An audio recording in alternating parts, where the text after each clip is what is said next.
नमस्कार दोस्तों, कैसे हैं आप सब लोग। सभी मस्त होंगे, तंदुरुस्त होंगे। आज हम आपके लिए लेकर आए हैं टाइम एंड वर्क। ये हमारा नया टॉपिक होगा, टाइम एंड वर्क। दोस्तों, इसके बारे में आज हम जीरो लेवल से हाई लेवल तक पढ़ने वाले हैं। दोस्तों, आपको करना क्या है, हमारी जो वीडियो है उसको शुरू से देखना है, जीरो लेवल से देखना है, तभी जाकर आगे क्वेश्चन समझ में आने वाले हैं। नहीं तो क्वेश्चन अलग जाएंगे, समझ में नहीं आने वाले। लेकिन करना क्या है आपको, अगर वीडियो अच्छा लगे तो अपने मित्रों में और ज़्यादा से ज़्यादा अपने फ्रेंड्स मित्रों में इसे शेयर करना। दोस्तों, हम ज़्यादा टाइम न लेते हुए हम क्या करते हैं, कुछ क्वेश्चनों को देख लेते हैं। इससे पहले हम कुछ चीज़ें सीख लेते हैं, बेसिक कुछ चीज़ें सीख लेते हैं। जैसे मैं यहाँ से कहूँ कि ए किसी कार्य को 10 दिन में कर लेता है, ए किसी कार्य को 10 दिन में कर लेता है और उसी कार्य को बी 15 दिन में कर लेता है। उसी कार्य को बी 15 दिन में कर लेता है। तो दोस्तों, यहाँ से हम कह सकते हैं ए किसी कार्य को 10 दिन में करता है, बी उसी कार्य को कितने दिन में कर लेता है, 15 दिन में कर लेता है। दोस्तों, अब यहाँ से हम कह सकते हैं इनका एलसीएम ले सकते हैं। तो दोस्तों, हम क्या करते हैं, इनका एलसीएम लेते हैं, या तो फिर हम बेसिक 10 और 15 का एलसीएम निकालते हैं। जैसे जैसे हम यहाँ से कह सकते हैं सबसे छोटा टेबल कौन सा होगा, 2 नंबर का होगा।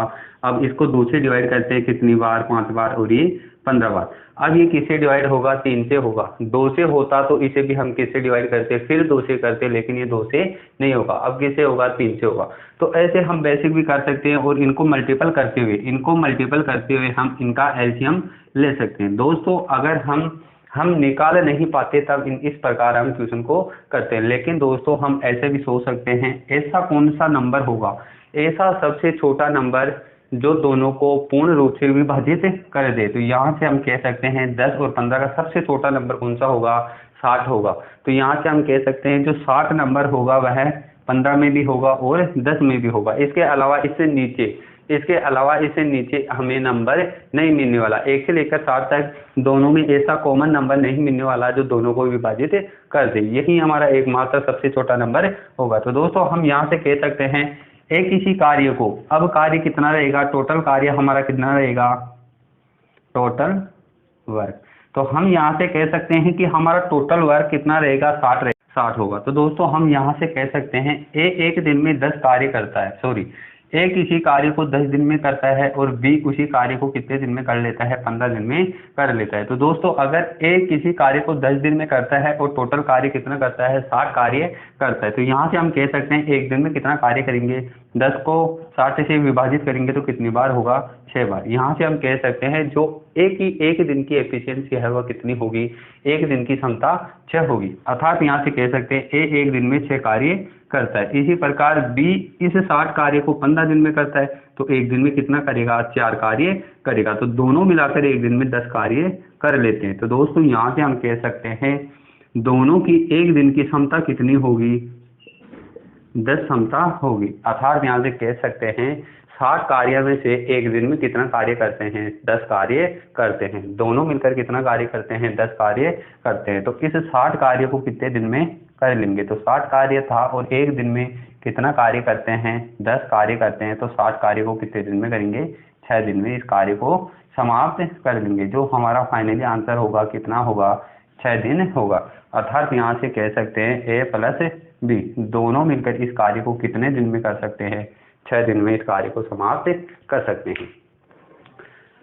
क्वेश्चन नंबर 1, हमारा जो पहला नंबर का क्वेश्चन है उसे हम देख लेते हैं। पहला नंबर का क्वेश्चन हमारा क्या होगा कि ए और बी किसी काम को क्रमशः 10 और 12 दिन में कर सकते हैं। ए और बी ने साथ मिलकर काम शुरू किया और 3 दिन बाद ए ने काम छोड़ दिया, तो पूरा काम कुल कितने समय में होगा। तो यहाँ से हम कह सकते हैं ए और बी किसी काम को कितने दिन में करते हैं, ए किसी काम को 10 दिन में कर लेता है और उसी कार्य को बी कितने दिन में करता है, 12 दिन में कर लेता है। दोनों का एलसीएम कितना होगा, ऐसा नंबर जो दोनों को विभाजित कर दे। तो यहाँ से हम कह सकते हैं कौन सा नंबर होगा, 60 नंबर होगा, ऐसी संख्या जो दोनों को विभाजित कर दे। तो यहाँ से हम कह सकते हैं अब जो टोटल वर्क होगा, टोटल वर्क कितना होगा, 60 होगा। अर्थात यहाँ से कह सकते हैं ए और बी किसी कार्य को कितने दिन में कर लेते हैं, यानी 60 कार्य को ये 10 दिन में करता है और ये 60 कार्य को कितने दिन में कर लेता है, 12 दिन में कर लेता है। दोस्तों अब यहाँ से हम कह सकते हैं अगर इस 60 कार्य को ये 10 दिन में करता है तो एक दिन में कितना कार्य करेगा, इससे डिवाइड करेंगे तो कितना करेगा, 6 कार्य करने वाला है। इसी प्रकार बी इसी कार्य को 12 दिन में करता है, इसी कार्य को 12 दिन में करता है तो एक दिन में कितना कार्य करेगा, तो यहाँ से हम कह सकते हैं 5 कार्य करने वाला है। तो ए की क्षमता कितनी रहेगी, 6 रहेगी और बी की क्षमता कितनी रहेगी, 5 रहेगी। दोनों मिलाकर एक दिन की कार्य क्षमता कितनी रहेगी, तो कार्य क्षमता इन दोनों की कितनी रहेगी, 11 रहेगी। अब दोस्तों यहाँ से हम कह सकते हैं ए और बी दोनों मिलकर कार्य करना स्टार्ट करते हैं और 3 दिन बाद कार्य ए छोड़ देता है। तो यहाँ से हम कह सकते हैं ए और बी, ए प्लस बी दोनों मिलकर कार्य करना स्टार्ट करते हैं और कितने दिन तक कार्य करते हैं, 3 दिन बाद ए छोड़कर चला जाता है। तो 3 दिन तक ए और बी दोनों मिलकर कार्य करते हैं। तो यहाँ से हम कह सकते हैं 3 दिन का कार्य दोनों मिलकर करने वाले हैं। तो 3 दिन तक कार्य करते हैं और दोनों मिलकर, दोनों की एफिशिएंसी कितनी है, 11 है। तो 11 से मल्टीपल करेंगे तो टोटल कार्य कितना हो जाएगा, 33 कार्य हो जाएगा। फिर एक कार्य को छोड़कर चला जाता है। तो यहाँ से हम कह सकते हैं 3 दिन बाद एक कार्य को छोड़कर चला जाता है तो शेष कार्य को कौन करेगा, बी करेगा। तो शेष कार्य को कौन करेगा, बी करेगा। 60 में से 33 कार्य हो गया तो शेष कार्य कितना बचा, तो यहाँ से हम कह सकते हैं शेष कार्य 27 रहेगा। इस 27 कार्य को कौन करने वाला है, इस 27 कार्य को कौन करेगा, बी करेगा। अगर बी एक दिन में 5 कार्य करता है तो 27 कार्य को कितने दिन में करेगा, तो यहाँ से हम कह सकते हैं कितने दिन में करेगा, 5 और यहाँ पे 2 और यहाँ पे 5, यानी कितने दिन में करेगा, 5 सही 2/5 दिन में करेगा। अब यहाँ से हम कह सकते हैं कार्य यहाँ पे कितने दिन चला, 3 दिन चला और यहाँ पे कितने दिन चला 5 सही 2/5 दिन चला। तो यहाँ से हम कह सकते हैं 352/5। तो यहाँ से हम कह सकते हैं 8 सही 2/5 दिन कार्य चला। टोटल कार्य कितने दिन चला, 8 सही 2/5 दिन टोटल कार्य चला। इतने दिन में कार्य पूर्ण रूप से समाप्त हो जाएगा। अब दोस्तों हम इसका एक तरीका और देख सकते हैं कि एक किसी कार्य को कितने दिन में करता है, 10 दिन में करता है और बी उसी कार्य को कितने दिन में करता है, 12 दिन में करता है। इनका जो टोटल कार्य सफल कितना होगा, 60 होगा। यह एक दिन में कितना कार्य करने वाला है, 6 कार्य करने वाला है और ये 5 कार्य करने वाला है। तो यहाँ से हम कह सकते हैं टोटल वर्क कितना होगा, टोटल वर्क जो हमारा टोटल वर्क होगा कितना होगा, 60 होगा। तो 60 में से यहाँ से हम कह सकते हैं ए और बी ने साथ मिलकर कार्य शुरू किया और 3 दिन बाद एक काम करना छोड़ देता है। तो 3 दिन तक कौन कार्य करता है, एक कार्य करता है। तो यहाँ से हम कह सकते हैं ए का कार्य यहाँ पे घटा देंगे। तो 3 दिन तक कार्य करता है कौन, ए, और एक दिन में कितना कार्य करता है, 6 कार्य करता है। तो यहाँ से हम कह सकते हैं 18 कार्य कर लेगा। 60 में से 18 कार्य कौन कर लेगा, एक कर लेगा। तो इसका कार्य हम क्या करेंगे, घटा देंगे तो कितना बचेगा, 42 कार्य और बचने वाला है। तो यहाँ से हम कह सकते हैं इस 42 कार्य को कौन करने वाला है, 42 कार्य को बी करने वाला है। अब मुझे पता है ए और बी दोनों मिलकर 7 कार्य करते हैं। तो बी प्रारंभ से लेकर अंत तक कार्य कर, बी कहाँ से कार्य करेगा, पहले दिन से लास्ट दिन तक कार्य करने वाला है। क्योंकि ए के साथ बी भी था, एक के साथ बी भी था और कहाँ तक कार्य करता है, कार्य समाप्त होने तक कार्य करता है। क्योंकि एक किसी न किसी बीच में कितने दिन बाद, ए 3 दिन बाद कार्य छोड़कर चला जाता है। तो शेष कार्य को कौन करने वाला है, बी करने वाला है। और एक दिन में कितना कार्य करता है, 5 कार्य करता है। तो इस 42 कार्य को कितने दिन में करेगा, 8 सही 2/5 दिन में इस टोटल कार्य को कर लेगा। ए और बी ने साथ मिलकर काम करना शुरू किया, परंतु कुछ दिन बाद एक काम छोड़कर चला जाता है। यहाँ से हम कह सकते हैं कुछ दिन तक एक कार्य करता है और फिर कार्य को छोड़कर चला जाता है, चला गया और पूरा काम 9 दिन में खत्म हुआ। तो यहाँ से हम कह सकते हैं पूरा काम कितने दिन में समाप्त हुआ, 9 दिन में समाप्त हुआ। तो ए ने कितने दिन बाद काम छोड़ा, अगर ए और बी क्रमशः किसी कार्य को 10 दिन और 15 दिन में समाप्त कर सकते हैं। तो यहाँ से हम कह सकते हैं इनका एलसीएम कितना रहेगा, 60 रहेगा और ये है कितनी बार, 6 बार। तो यह इस 60 कार्य को 10 दिन में कर सकता है। तो एक दिन में कितना कार्य करेगा, 6 कार्य करेगा। और यहाँ से यह बी कितना कार्य करेगा, 4 कार्य करेगा। तो दोनों मिलकर एक दिन में कितना कार्य करते हैं, 10 कार्य करते हैं। तो यहाँ से हम कह सकते हैं कि ए ए और बी मिलकर कार्य स्टार्ट करते हैं, ए और बी कार्य स्टार्ट करते हैं, तो यहाँ से कार्य स्टार्ट करते हैं और यहाँ पर आकर खत्म हो जाता है। तो यहाँ से हम कह सकते हैं ए और बी पहले दिन से कार्य स्टार्ट करते हैं और लास्ट दिन तक कार्य खत्म कर लेते हैं। तो यहाँ से हम कह सकते हैं ए और बी दोनों मिलकर कार्य स्टार्ट करते हैं, तो ये लगभग इतना, तो यह लगभग इतना भाग कार्य कर लेते हैं। इतना भाग करने के बाद ए प्लस बी दोनों साथ कार्य करते हैं, तो ए प्लस बी दोनों साथ कार्य करते हैं, तो इतना भाग करने के बाद ए इस कार्य को छोड़कर चला जाता है, तो शेष कार्य को कौन करेगा, शेष कार्य को बी करेगा। तो यहाँ से हम कह सकते हैं यहाँ से लेकर यहाँ तक दोनों कार्य को करते हैं और फिर शेष कार्य को कौन करता है, बी करता है। तो यहाँ से हम कह सकते हैं पहले दिन से लेकर लास्ट दिन तक कितने दिन कार्य चलता है, 9 दिन कार्य चलता है, लेकिन ए बीच में कार्य छोड़कर चला जाता है। तो यहाँ से हम बता नहीं सकते कितने दिन कार्य किया, लेकिन मैं यहाँ से कह सकता हूँ बी ने पहले दिन से लास्ट दिन तक कार्य किया और कार्य कितने दिन चला, 9 दिन चला। तो यहाँ से मैं कह सकता हूँ बी ने कितने दिन कार्य किया, बी ने 9 दिन कार्य किया। और एक दिन में कितना कार्य करता है, एक दिन में 4 कार्य करता है, तो 9 दिन में कितना कार्य करेगा, 36 कार्य कर लेगा।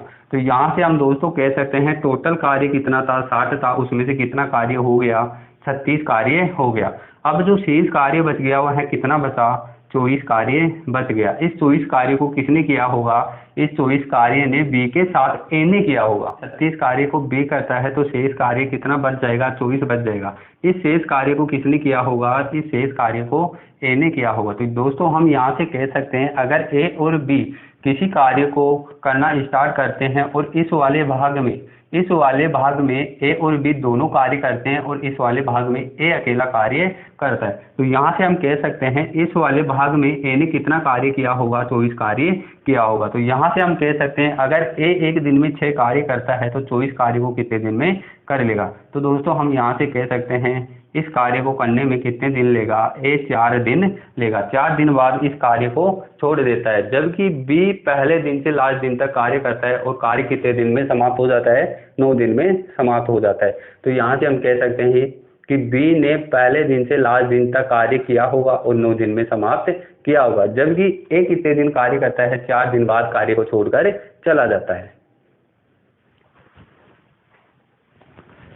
ए और बी किसी काम को क्रमशः 36/11 व 24/5 दिन में खत्म कर सकते हैं। तो यहाँ से हम कह सकते हैं ए और बी किसी काम को 36/11 और 24/5 दिन में खत्म कर सकते हैं। तो यहाँ से हम कह सकते हैं कितने दिन में खत्म कर सकते हैं, 24/5 दिन में खत्म कर सकते हैं। तो बताइए ए और बी इसी कार्य को कितने दिन में समाप्त कर लेंगे, अर्थात यहाँ से कह सकते हैं ए और बी दोनों मिलकर इस कार्य को कितने दिन में समाप्त कर लेंगे।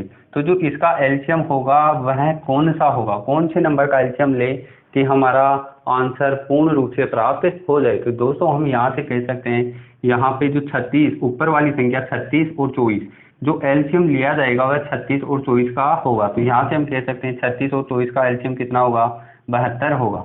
तो दोस्तों अब यहाँ से हम कह सकते हैं हमारा जो टोटल वर्क होगा, टोटल कार्य होगा वह कितना होगा, 72 होगा। दोस्तों अब इस कार्य को करने में ए और बी कितने दिन लगाते हैं, तो ए इस कार्य को 36/11 दिन में करता है, तो हम क्या करेंगे 36 से इसको डिवाइड करेंगे तो कितनी बार होगा, 2 बार होगा। अर्थात यहाँ से कह सकते हैं कि ए की जो एफिशिएंसी होगी वह 2 नहीं होगी। अब क्या करेंगे, इस 11 से इसको मल्टीपल कर देंगे, तो यहाँ से हमारा कितना होगा, 22 होगा। अब यहाँ से हम कह सकते हैं ए एक दिन में कितना कार्य करता है, ए एक दिन में 22 कार्य कर लेता है। दोस्तों जो हमारा एफिशिएंसी यानी एक दिन की क्षमता आती है नीचे वाले को इससे क्या करते हैं, मल्टीपल करते हैं, यह हमारी क्या बन जाती है, एक दिन की कार्य क्षमता बन जाती है। इसी प्रकार अगर 24 को 72 से डिवाइड करेंगे तो कितनी बार होगा, 3 बार होगा। इस 3 को किससे मल्टीपल करेंगे, 5 से, तो यहाँ पे कितना रहेगा, 15 रहेगा।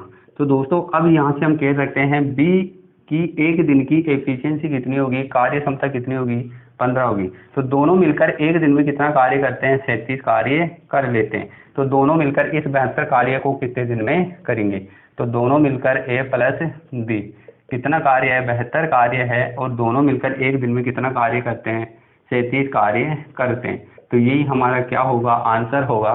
दोस्तों इसी को आगे हल कर लीजिए, हल कर लीजिएगा, वही हमारा क्या होगा आंसर। अगर इसको आगे हल करते हैं तो कितनी बार होगा, अगर 72 को हम 37 से डिवाइड करते हैं तो कितनी बार होगा, एक बार होगा। और 37 में अगर 2 को घटाते हैं तो कितना रहेगा, 5 और यहाँ पे 3, तो एक सही 35/37, यही हमारा क्या रहेगा आंसर रहेगा। इस टोटल कार्य को कितने दिन में कर लेंगे, एक सही 35/37 दिन में इस कार्य को कौन, ए और बी मिलकर इस कार्य को समाप्त कर लेंगे। एक किसी काम को 2 घंटे में पूरा कर सकता है, एक किसी काम को 2 घंटे में पूरा कर सकता है। तो हम यहाँ से कह सकते हैं ए किसी काम को करने में कितने घंटे का समय लेता है, 2 घंटे का समय लेता है। बी उसी काम का 3 गुना काम 8 घंटे में तथा सी उसी काम को 8 घंटे में पूरा कर सकता है। तो दोस्तों हम यहाँ से कह सकते हैं बी और सी, यानी सी उसी काम को कितने घंटे में कर लेता है, 8 घंटे में कर लेता है। तो दोस्तों हम यहाँ से कह सकते हैं कि बी 3 गुना, यहाँ से हम कह सकते हैं 3 गुना काम, यानी 3 गुना टाइम्स कार्य को कितने दिन में करता है, 8 घंटे में कर लेता है। दोस्तों हम यहाँ से कह सकते हैं जो भी कार्य होता है वो अपने आप में 100% के बराबर होता है। तो ये 3 गुना कार्य कितने घंटे में करता है, 8 घंटे में करता है। तो 1 टाइम्स यानी 1 गुना काम को कितने घंटे में कर लेगा, 8/3 आवर्स में इस कार्य को कर लेगा। तो यहाँ से हम दोस्तों कह सकते हैं 8/3 आवर्स में इस कार्य को कर लेगा। तो दोस्तों इनका जो एलसीएम होगा वह कितना होगा, तो यहाँ से हम कह सकते हैं 2, 8 और 8 का एलसीएम कितना होगा, 8 होगा। तो यह कितनी बार होगा, यह 4 बार होगा। अर्थात यहाँ से कह सकते हैं अगर टोटल कार्य 8 है तो यह 2 घंटे में इस कार्य को कर लेता है। तो 1 घंटे में कितना कार्य करेगा, 4 कार्य करेगा। तो इस 8 को हम इस 8 से डिवाइड करते हैं तो कितनी बार होता है, 1 बार होता है। और 1 को 3 से मल्टीपल करते हैं तो कितना होता है, 3। तो यहाँ से हम कह सकते हैं जो बी की एफिशिएंसी होगी वह कितनी होगी, 3 होगी। और इसको इससे डिवाइड करते हैं तो 1 होगा। तो यहाँ से हम कह सकते हैं एक घंटे में कितना कार्य करता है, 4। बी 1 घंटे में 3 कार्य करता है और सी 1 घंटे में 1 कार्य करता है। तो तीनों मिलाकर 1 घंटे में कितना कार्य कर लेते हैं, 8 कार्य करते हैं। तो दोस्तों हम यहाँ से कह सकते हैं ए प्लस बी प्लस सी तीनों मिलाकर 1 घंटे में 8 कार्य करते हैं और टोटल 8 कार्य है। तो इस 8 कार्य को कितने घंटे में कर लेंगे, 1 घंटे में इस कार्य को कर लेंगे। ए किसी काम को करने में 20 दिन और बी 5 दिन लेता है। तो यहाँ से हम कह सकते हैं अगर ए किसी कार्य को करने में 20 दिन लेता है और बी उसी कार्य को 5 दिन में कर लेता है, कितने दिन में कर लेता है, 5 दिन में। यदि सी को कार्य करने में उतना ही समय लगता है जितना ए और बी को साथ मिलकर कार्य करने में लगता है, तो तीनों मिलकर इस कार्य को कितने दिन में समाप्त कर लेंगे। तो दोस्तों हम यहाँ से कह सकते हैं इनका एलसीएम कितना रहेगा, 20 रहेगा। जो टोटल कार्य रहेगा कितना रहेगा, 20 रहेगा। अगर इस 20 कार्य को 20 दिन में करता है तो 1 दिन में कितना कार्य करेगा, 1 कार्य करेगा। तो 20 कार्य को 20 दिन में समाप्त कर लेगा। इसी प्रकार यहाँ से कह सकते हैं कि 20 कार्य को 5 दिन में करता है तो 1 दिन में कितना कार्य करेगा, 4 कार्य करेगा। अब क्वेश्चन ने कहा है कि सी इस कार्य को उतने दिन में कर लेता है जितने दिन में ए और बी दोनों मिलकर कर सकते हैं। तो यहाँ से ए प्लस बी टोटल कार्य कितना था, 20 था। इस 20 कार्य को दोनों मिलकर कितने दिन में कर लेते हैं, यह 1 दिन में 1 कार्य करता है और यह 1 दिन में कितना कार्य करता है, 4 कार्य करता है। तो दोनों मिलकर कितना कार्य कर लेंगे, 5 कार्य कर लेंगे। तो दोस्तों हम यहाँ से कह सकते हैं टोटल कार्य 20 था, उसमें से 1 दिन में कितना कार्य करते हैं, दोनों मिलकर 5 कार्य करते हैं। तो इस 5 कार्य करते हैं तो 20 कार्य को कितने दिन में कर लेंगे, 4 दिन में कर लेंगे। तो दोस्तों हम यहाँ से कह सकते हैं सी इस 20 कार्य को कितने दिन में कर लेगा, सी इस 20 कार्य को 4 दिन में कर लेगा। तो दोस्तों हम यहाँ से कह सकते हैं 1 दिन में कितना कार्य करेगा, 5 कार्य करेगा। तो दोस्तों तीनों का मिलाकर ए बी और सी तीनों मिलाकर इस 20 कार्य को कितने दिन में कर सकते हैं, जबकि तीनों मिलाकर 1 दिन में कितना कार्य करते हैं, 5 और 4 9 और 1 10। तो यहाँ से हम कह सकते हैं 1 दिन में 10 कार्य करते हैं। तो 20 कार्य को कितने दिन में करेंगे, 2 दिन में पूरा कर लेंगे। ए बी और सी इस कार्य को कितने दिन में पूरा कंप्लीट कार्य कर लेंगे, 2 दिन में इस कार्य को पूरा कर लेंगे।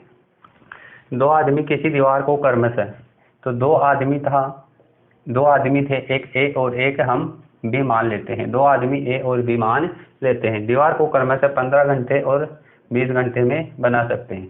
तो वह दीवार को कितने घंटे में बना सकते हैं? 15 और 20 घंटे में बना सकते हैं। अगर वो साथ मिलकर काम करे तो यहाँ से हम कह सकते हैं टोटल कार्य कितना होगा? तो यहाँ पे होगा 60 कार्य होगा। तो यहाँ पे 4 होगा और यहाँ पे 3 होगा।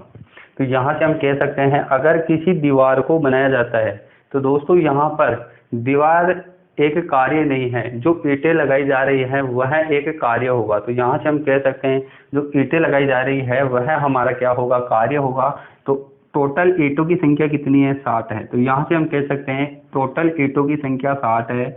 अगर ए 1 घंटे में 4 ईंटें लगाता है तो 60 ईंटों को कितने घंटे में लगाएगा? 15 घंटे में लगा लेगा। इसी प्रकार अगर बी 1 घंटे में 3 ईंटें का प्रयोग करता है, 3 ईंटों का प्रयोग कर लेता है, 3 ईंटें दीवार में लगा देता है, तो 60 ईंटों को कितने घंटे में लगा देगा? 20 घंटे में लगा देगा।